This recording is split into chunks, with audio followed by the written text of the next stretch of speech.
Good morning. I'm sorry to be talking to you by Zoom instead of in person, but I hope the conference goes well and I miss you all. I'm going to talk about the LCAP and I-ELCART updates and remind you that it takes persistence, perseverance, and a team, and the critical thing is a team. So when we started with LCAP, 2 institutions, we expanded to New York LCAP, 12 additional institutions, and then to I-ELCAP around the world. And we now have 106, 388 participants altogether from more than 12 countries in the world. The screening participants today are all 40 and older, have either smoked or never smoked. Many have long-term follow-up as people have stayed with us since the beginning in 1992. Many have been cured of their first primary and developed second, third, and even fourth primaries. And we're now providing Screening Plus, the updated open source management system with AI assistance. So as I said, screening is a complicated process that starts with the person enrolling the participant, the nurse navigator, and then the CT technologist who obtains the images. The type of scanner makes a difference, and the acquisition protocol makes a difference in terms of the interpretations and the clarity of the images. Then the diagnostic radiologist reads it, presents the results to the pulmonologist and to the interventional radiologist if necessary. Ultimately, if there's a diagnosis to be made or surgery, then the pathologist gets involved and the oncologist. And the surgeon and both radiation oncology are both possible treatments that seem to work very well with early stage lung cancer. So the management system incorporates all of these aspects and the data collected from these different by these different people. And we've now integrated the management system with AI so that it takes the images, the AI reads the images, it automatically fills in the forms, and then the radiologist can change anything that they want, but it relieves the drudgery of entering all of the data. So it should be a big time saver. We now also have an open source automated image reading system that determines if no clinical change has occurred, that there are no new nodules and no nodule size changes. And when that's true, then the radiologist does not need to look at the lungs, just needs to look at the rest of the images. So we're in the process of taking that through the FDA and doing all the tests and write-ups needed. Croatia, we're working with, they're finishing their first paper on their initial enrollment, but they're really moving ahead with great speed and great organization. Before we came to the last Agile conference, we had gone to Kazakhstan and given some talks. And we found that they really have, among all the different stans in Central Asia, their differential frequency of cancer occurrence, and there are different risk factors among them. With Kazakhstan, we've continued to work, and we now have had our March 12th to 13th, 2026 meeting in Kazakhstan. It was a very successful meeting, although we could not be there in person due to the situation of being able to fly there. But it was a very successful, and we with a great working relationship that we've established. We now have 2 outstanding radiologists who are working with us in New York City. And Kazakhstan is starting 3 pilot projects on screening in 2026. So we very much look forward to continued working with them and to their success. We've had new grants. We've had a multi-institutional radiation oncology grant, a variant grant, which allows us to retrospectively review radiation oncology treatments at both University of Gdansk and at Mount Sinai. We have a grant on CT-derived adipose biomarkers for lung cancer detection and prognosis that's headed by Arta Jerampatnakun.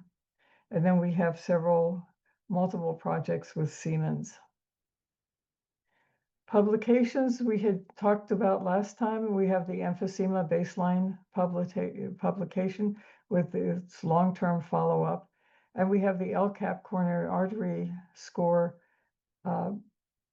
long-term follow-up, both of which we presented briefly at the last conference.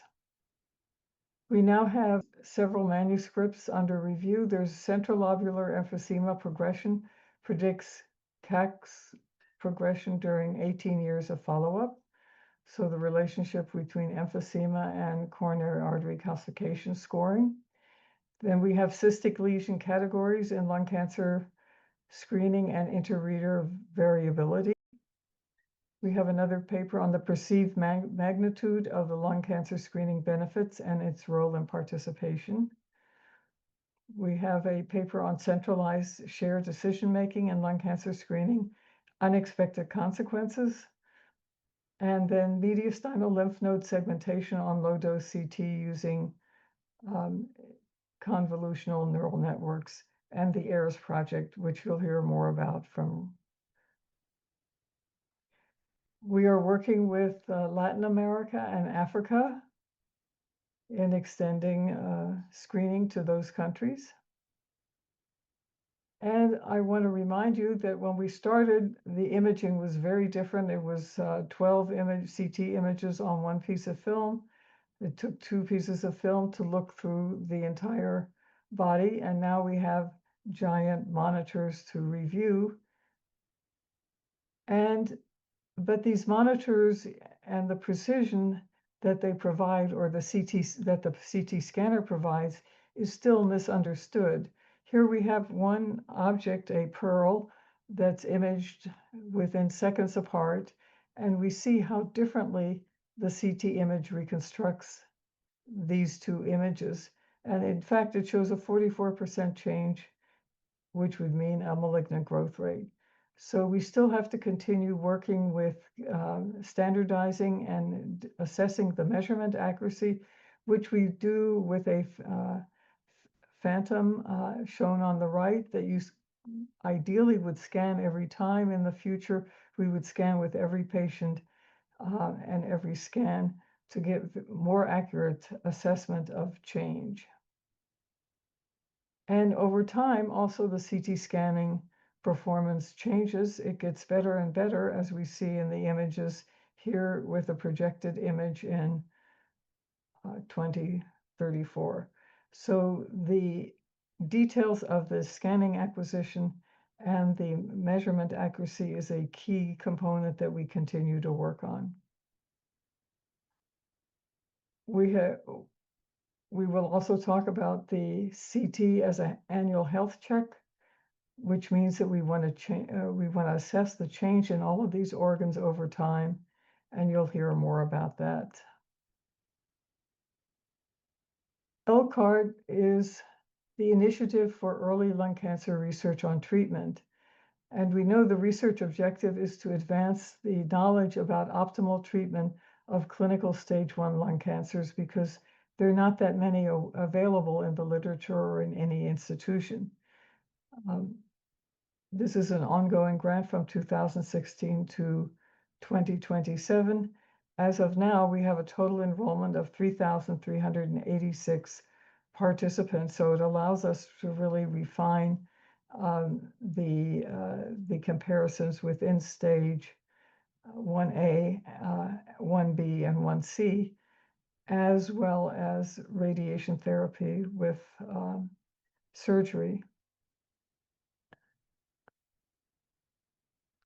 So we thank you for all the efforts of the I-ELCAP investigators throughout the world and their teams, because this provides us the data to do this. So we have the deepest gratitude for the many physicians, nurses, patient coordinators, academicians, and technical and administrative staff. And we owe a special thanks to the thousands of screening participants who've allowed us to follow their progress over time. And I want to always mention our two key people that helped us immensely start and develop this whole program. Olli Sakari-Miettinen, whom we unfortunately lost, epidemiologist par excellence, considered to be the father of modern epidemiology. And Jim Smith, who really helped get us IRB clearance to begin with to start the study, and who was a valuable and really instrumental in our progress throughout the many years since we started. Thank you very much.